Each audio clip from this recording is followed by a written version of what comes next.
a Supreme Court judges appointment collegium. So that was the essential ecosystem against which the commercial court's ordinance, the demand, gained momentum. And of course, it is the last ordinance that has now survived. And we have to be thankful for that at least. At the heels of the January 2025 Chattogram Reform Roadshow on judicial independence and efficiency, a dedicated research team at the Supreme Court prepared the initial draft of the legislation. The draft underwent rigorous scrutiny through nationwide roadshows, detailed consultation with the Bangladesh Investment Development Authority, or BIDA, and expert reviews by commercial law specialists and business stakeholders, especially at two extremely high-profile seminars held in Sylhet and Chattogram. The European Union also provided valuable technical support. Following further examination and refinement at the Ministry of Law, I'm looking at Tanim Shaun here somewhere. There you are, blast from the past. Following further examination and refinement at the Ministry of Law, the Commercial Court Ordinance 2026 saw the light of day on New Year's Day 2026. That's the best New Year's gift I ever received in my entire life. One of the most progressive provisions of the Commercial Court's legislation relates, as we've already heard, to mandatory pre-institution mediation. Additionally, mediation is permitted at any stage before judgment, thereby fostering a settlement-oriented culture and reducing backlog. It is a truism that economic growth and investor confidence rely heavily on contract enforcement and rapid dispute resolution. To this end, we have actively worked up towards establishing dedicated commercial courts equipped with specially trained judges and expedited procedures. The enactment of the Commercial Court legislation, that is now the Commercial Court Act of 2026, therefore stands as a benchmark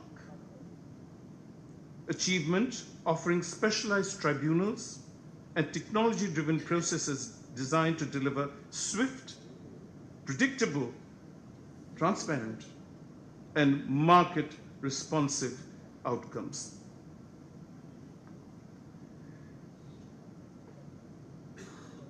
ADR, esteemed guests, ladies and gentlemen, is not a marginal concern or a mere procedural alternative. It is the very bridge between the formal justice system and the people's lived reality. For far too long, our legal landscape has been dominated by prolonged adversarial litigation that treats every dispute as a zero-sum battle. By deliberately shifting towards consensual dispute resolution, we foster now a settlement-oriented culture that significantly relieves the pressure on our overextended courts.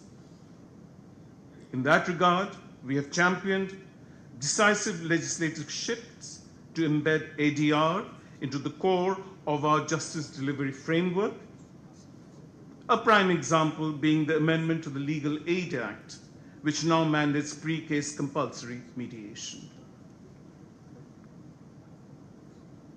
We must appreciate, too, that this is a collective enterprise.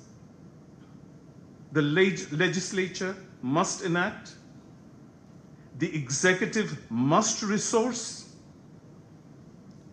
and the bar must adapt.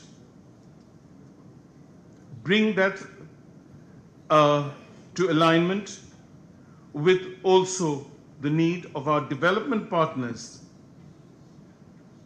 who must support with both expertise and, where possible, financial assistance.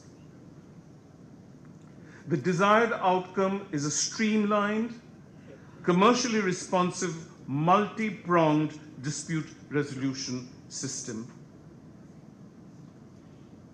In this regard, throughout my tenure as the Chief Justice of Bangladesh, I acted on the belief that institutional and systemic progress is most effectively realized when supported by a community of legal, developmental, and other partners at home and abroad.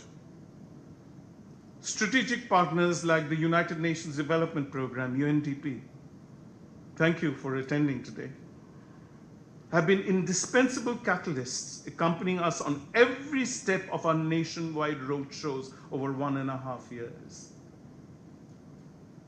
Similarly, the European Union, the United Kingdom, Sweden, Norway, Canada, Australia, and Japan, to name a few, have provided consistent and principled support, formally endorsing our agenda and providing a lifeline of comparative wisdom.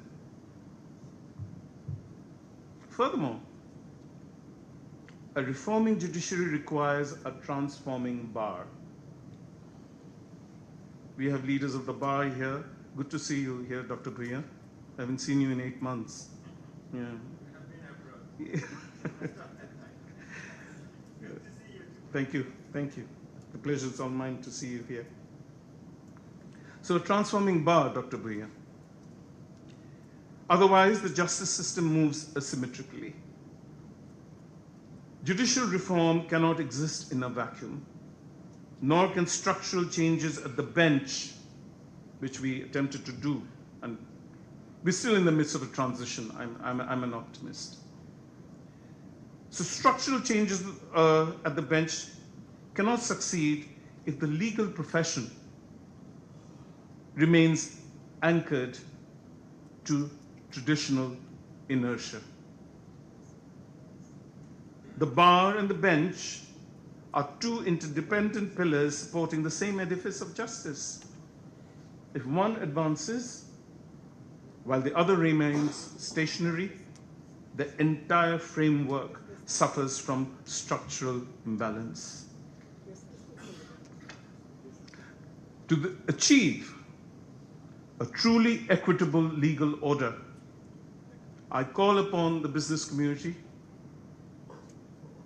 prominent lawyers, and our international development partners to remain equal, proactive, not reactive, proactive stakeholders in this transformative endeavor.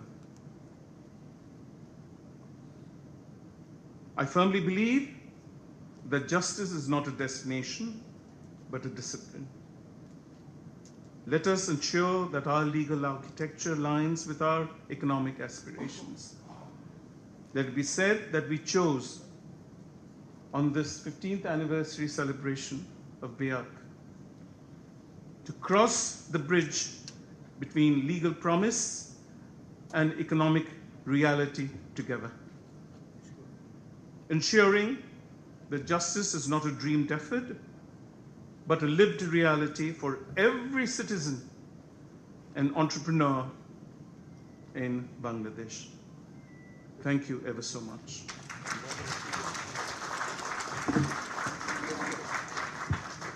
Thank you, my lord, for your invaluable guidance and inspiring remarks. May I please request the BEAC chairman, Mr. Mahbubur Rahman, to present the memento to our